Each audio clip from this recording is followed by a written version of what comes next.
This is America, a country where every year hundreds of people die in mass shootings. And this, well, it's where hundreds of thousands of people have come to demand tighter gun controls after a series of school shootings. In a minute, we'll be looking at the implications for students and families in this country. But first, let's go to our Washington, D.C. studio and Rob Matheson. Thanks, Richard. Now, however you measure it, the US has the highest number of mass shootings in the world. But the right to bear arms is enshrined in the Constitution. Now, occasionally, lawmakers on either side of the House do try to clamp down on the types of guns Americans can own and who can get them. And those efforts often fail, or if they succeed, they may not last. Over a couple of decades, the number of mass shootings has risen. It's got to the point, it seems these tragic events are now ingrained or even normalized in US society. So, is it the guns? Is it the people? Or is it society itself which lead to tragedies like these? At least 4 mass shootings reported in America this weekend in New York, South Carolina, and Pennsylvania. A total of 15 people are believed to have died here, 12 students, 1 faculty member, and the 2 young killers. Looking at live pictures there, Broward County, Florida, where there is an active shooter at Marjorie Stoneman Douglas High School. Those are students being let out of this high school. We are following the breaking news out of Texas, and it is heartbreaking news. 14 students and 1 teacher are dead, killed after a shooting at an elementary school. There has apparently been a second shooting now at a place called Norris Hall, and according to the Associated Press, they are now reporting 7 to 8 additional casualties. This is an active shooter that has been reported at the Islamic Center of San Diego. Breaking news here on CNN is that Connecticut State Police have responded to reports of a shooting at Sandy Hook Elementary School. It is in the Newtown School District. So when we hear those headlines, what exactly do they mean by mass shootings? Well, there's no single widely accepted definition of a mass shooting. For the FBI, a mass shooting is defined by an incident where 4 people are murdered with a gun. Now, those are active shooter incidents that meet the federal definition of mass killing. Most research centres and non-profits are going to use the 4 or more threshold as a standard to define incidents. So that's the threshold we're going to be using throughout today's programme. Schools are often the front line for mass shootings, with children paying the ultimate price. There's an ever-growing number of victims and the families they leave behind. Richard Gaisford's been speaking with a father whose son was killed in the Parkland school shooting in Florida. This was a school shooting that deeply shocked America and remains one of the deadliest in the nation's history. In 2018, 17 died at Marjorie Douglas Stoneman High in Parkland, Florida. Another 17 were injured as a 19-year-old man opened fire. Amongst the dead, 17-year-old Joaquin Oliver, known as Guac, shot in the hallway outside his creative writing class. Soon after, I met with Joaquin's parents and school friends as they prepared to head to Washington to urge change in gun laws. Manuel and his wife Patricia have been campaigning ever since. I think that Patricia and I have been doing it the right way. We create awareness. We don't take this as a normal thing. We don't buy the more guns will solve the problem. That's a false statement, and we will fight it again and again and again. It doesn't matter. We are not political. I am disappointed in all aspects of any political person that I have at some point heard that they will support me, one way or the other. They did not, either because they can or they don't want to. 8 years ago, I was right here in Washington witnessing the March for Our Lives, surrounded by more than 200,000 mainly young people, all protesting the deaths at Parkland, believing that the tragedy there would be a turning point for this country. Since then, though, very little has changed. The kids are still there, but we normalized the situation. Since that day, since that last conversation that we had, more than 320,000 people have been shot. That's a lot of people, okay? And we still don't see a movement like that one since that March 23rd in DC. So I'm trying to get back to that. I'm trying to get back to that rejection, total rejection, indignation, urgency of fixing the problem. School shootings have plagued America. In 1999, 2 students killed 13 other young people at the Columbine High School in Colorado. In 2012, at Sandy Hook Primary School in Newtown, Connecticut, 20 young children aged 6 and 7 and 6 members of staff died after a 20-year-old gunman launched an armed attack. Parkland was another tragedy that could just disappear into the history books. But to stop that from happening, Manuel's now taken his son's story on the road across America, creating a one-man play that puts a spotlight on Guoc's short life. Some people send their kids to school. I don't, because I can't. And they know that their kids are learning math and also learning how to survive a shooting. So it must be a very painful experience that you're sharing every night. It is painful, but I think that more painful is just not doing anything, you know? Let's keep in mind that I'm Joaquin's dad. So that makes me supposed to be the strong guy here. I'm also not the victim. The victim is my son. Instead of tighter gun controls, the legacy of Parkland and other school shootings has been rigorous security checks and regular active shooter drills.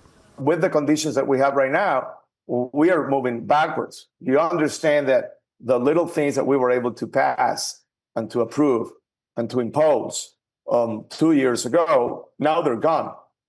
Just to give you an example, we had an office for gun violence prevention in the White House, and it was removed by Donald Trump and his administration.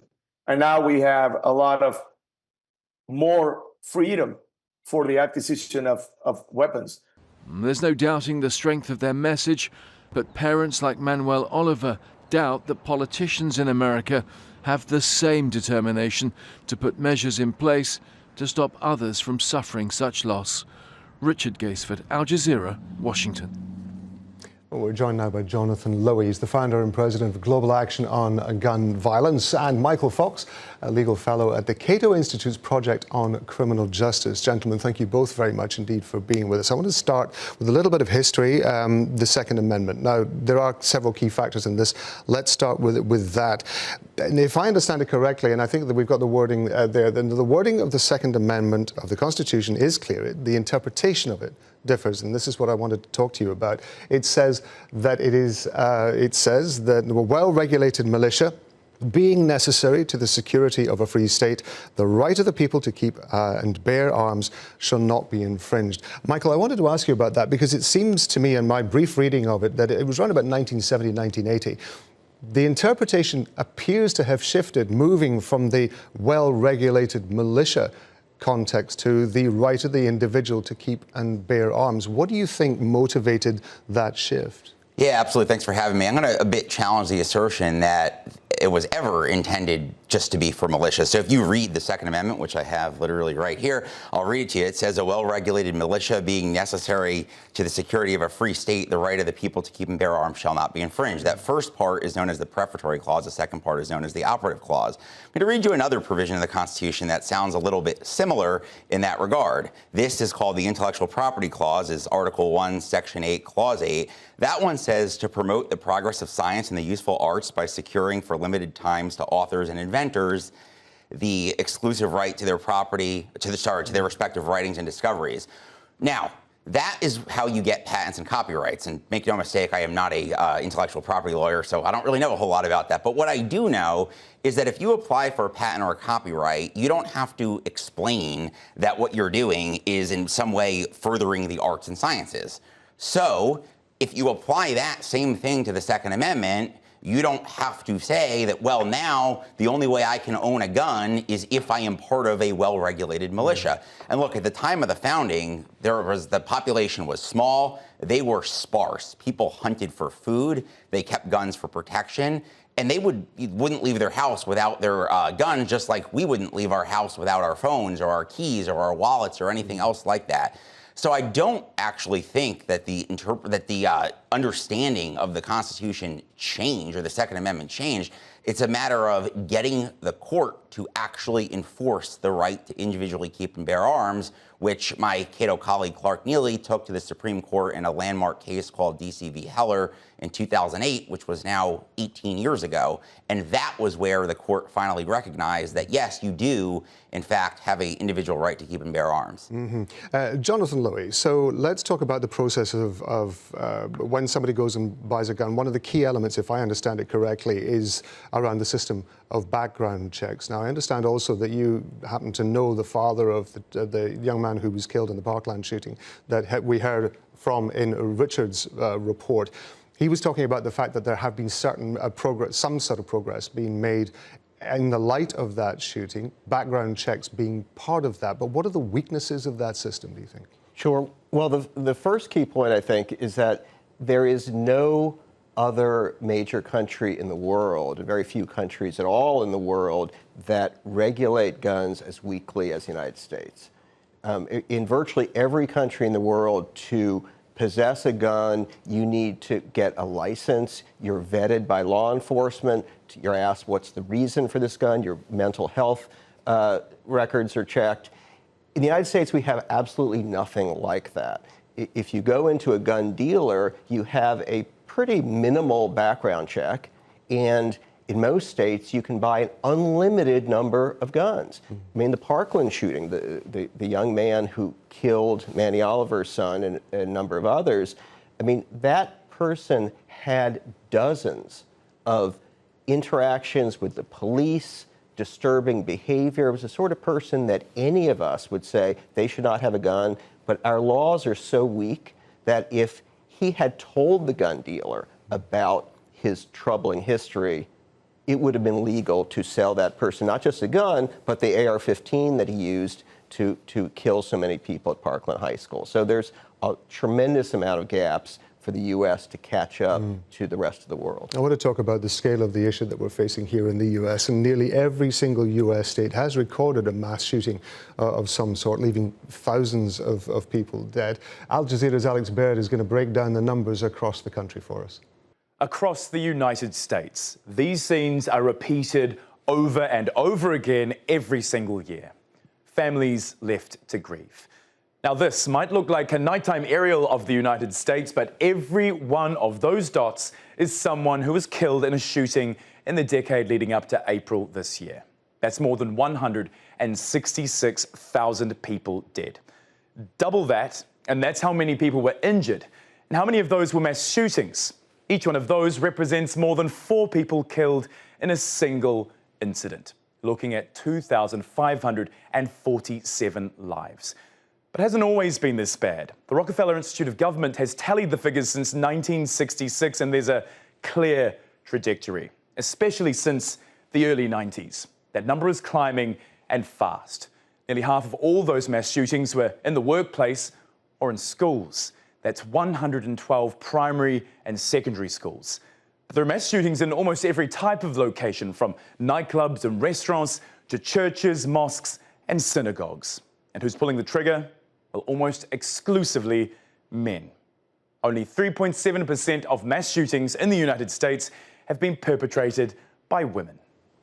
Michael, there's a whole industry that has grown up around the protection from mass shooting industries, particularly with regard to schools. We've got bulletproof backpacks being sold. We've got bulletproof doors and windows for classrooms. A colleague of mine, we were discussing this yesterday, described this as commercializing the problem. Does that add to the problem, do you think, by essentially seeming to normalize it?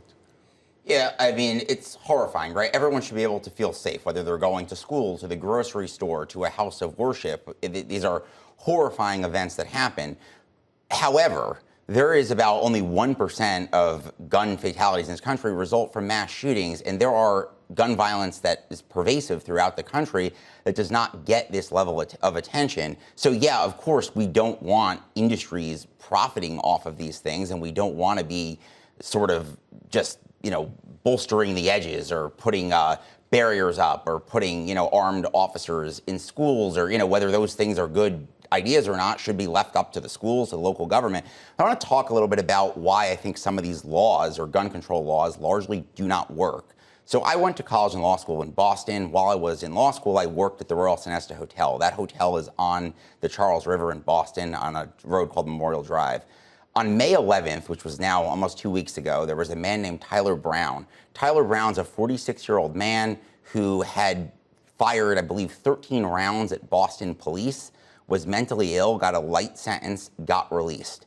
He then went on May 11th on a rampage with a rifle and started spraying cars.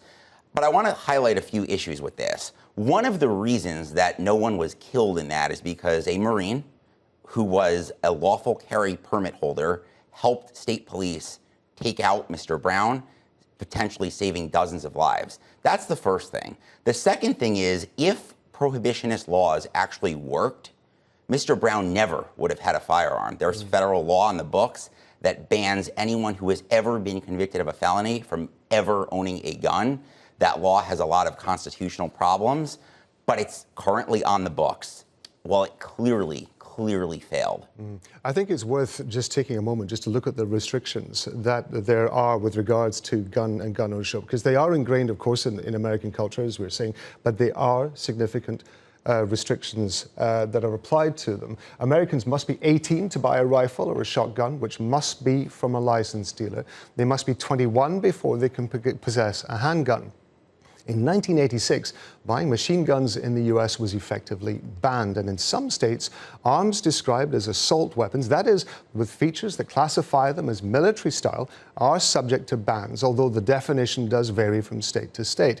People disqualified from gun ownership include anyone convicted of more than a year in prison, domestic violence perpetrators, and illegal drug users, and those adjudicated as mentally ill. And that, Jonathan, that brings us back to the point that Michael's been making, that despite all those restrictions being in place, nevertheless, we are seeing a significant number of mass shootings, and that is killings of people of 4 or more in the United States. Where is this falling down? Where's the gap? Well, there are a few huge gaps. I mean, for one, in the United States, you can sell guns in most states if you're not a licensed seller. The three of us, assuming we're not licensed sellers, can sell guns in most states without any background check whatsoever. I mean, so that is a vast hole. But in the case of the mass shootings, particularly school shootings, we're seeing a lot of these guns, particularly of young people, coming from the home. The San Diego mosque shooting recently, one of the parents had reportedly 26 firearms in the home, and you had a son that reportedly had major mental health issues, and apparently, it seems, he got guns from the parents. Over 70% of school shooters, young school shooters, are getting their guns from the home. So that's a problem as well, this culture of buying large arsenals and then not storing them safely and thinking that your child, even if the child is troubled, should have access to them. Michael, with regard to predicting whether or not somebody is capable of carrying out an attack like this, obviously when we have issues like this, when we have incidents like this, invariably it becomes apparent that there is evidence on their social media website or their family members have some understanding or knowledge that there is a capacity for carrying out something like this. But this is invariably in hindsight. How difficult is it for law enforcement particularly to try to be able to predict a pattern in this? Yeah, I mean, we want to be really careful about predictive policing, because what predictive policing ultimately becomes, when you combine that with prohibitionist laws, whether that's guns or drugs, you had mentioned earlier the prohibition on people who possess drugs from owning guns. There's this challenge to that law in the Supreme Court right now. I'm hoping that that law is struck down. That law is unconstitutional. But what you have, and Jonathan mentioned this earlier, I want to talk a little bit about, is the idea that you need to give a reason to the government to exercise a constitutional right is ridiculous, right? That would be like saying if I want to exercise my First Amendment right to freedom of the press, I would need permission from the government to write the op-eds criticizing the president that I do regularly. Would the president ever consent to me writing about him in a negative manner? Of course he would not, right? So the idea that I would need permission from a police chief or some government official to exercise my Second Amendment right is absurd, and thankfully the Supreme Court agreed with that and stopped that scheme in the Bruin case a number of years ago. But when you have these prohibitionist laws coupled with predictive policing, what you have is you have stop and frisk. You have law enforcement, armed agents of the state, stopping people who are often minorities because the government will not give them lawful permission to carry a gun. And they stop them, they search them, and because they couldn't lawfully carry a gun, they feel unsafe in their neighborhoods. Why do they feel unsafe? The Supreme Court has twice said that law enforcement, or the state in general, has no affirmative obligation to protect against private violence. So you have this dynamic where people feel unsafe, they want to do something to protect themselves, and the only thing that results from that is them being locked in a cage for absolutely no reason. Now, the most powerful man, of course, that is accused of standing in the way of gun control is the United States president. And he has long said that mental health issues are to blame for the surge in mass shootings. Let's have a listen. That mental health is your problem here. We have a lot of mental health problems in our country, as do other countries. But this isn't a guns situation. These people are mentally ill, and we have to study that also. Because, you know, it's them. They pull the trigger. The gun doesn't pull the trigger. They pull the trigger. We must reform our mental health laws to better identify mentally disturbed individuals who may commit acts of violence and make sure those people not only get treatment, but when necessary, involuntary confinement. Mental illness and hatred pulls the trigger, not the gun. Well, Jonathan, the president there making it very clear as far as he's concerned, it's mental health issues that cause these mass shootings, that it's people with those conditions that are more likely to carry them out. But is that the case? I was reading that actually in many of the mass shootings that we see, those with mental health issues are actually only responsible for about 5% of them. Can you just talk us through, if you know, the kind of other pressures that might lead an individual to carry out something like this? Well, I mean, I think that's correct, that people with mental illness tend to be more the victim than the perpetrator of gun violence. But I think that, you know, the key point is that the United States has something like 25 times the gun death rate of other comparable countries. We do not have 25 times the mental illness. I mean, we have the same societal problems, the same mental health problems that other comparable countries have. They essentially do not have a gun violence problem. Okay, we have a crisis, not just in our country, actually, but Mexico, Canada, throughout the region, are victims of our weak gun laws here in the U.S. So the problem is that in the U.S. we do not regulate guns the way the entire rest of the world does. And that's not prohibitionist. That is not saying that all guns should be banned. It's saying that you should have reasonable practices. Part of that's the law. Part of that's the gun industry, which has an incentive to sell as many guns as possible. And, you know, if gun dealers simply ask questions, not the government, but the gun dealer, ask questions like, why do you want this gun? Or why do you want these 5 or 10 guns? And made a decision about whether that was reasonable, you would see the Parkland shooting, that shooter would not have gotten his gun. So we need to have the industry step up, we need to have the culture step up, and our politicians. Mike, we have a couple of minutes left. Is part of the problem, or is it too simplistic to suggest that part of the problem is that this regulation is coming from the federal government, which for many gun owners, they regard the federal government as a potential threat in and of itself and a justification for having the weapons? Yeah, so what I would say here is the federal government is one of finite or enumerated powers, right? So if we're going to be talking about state-level restrictions, we're going to be talking about Second Amendment purely. But we're talking about, or any state constitutional provisions that might come into play, but when we're talking about federal, we're talking about the finite powers that the federal government actually has. And there have been numerous instances in recent history, and by recent I mean about the last 30 years or so, where the government has done things that it has no power to do. So a number of years ago, Congress passed the Gun-Free School Zones Act. The Supreme Court struck that down in United States v. Lopez. The government's rationale there was that selling guns or having guns on school grounds adversely impact education, which in some way that I can't understand substantially affects interstate commerce, which is delusional. Supreme Court invalidated that.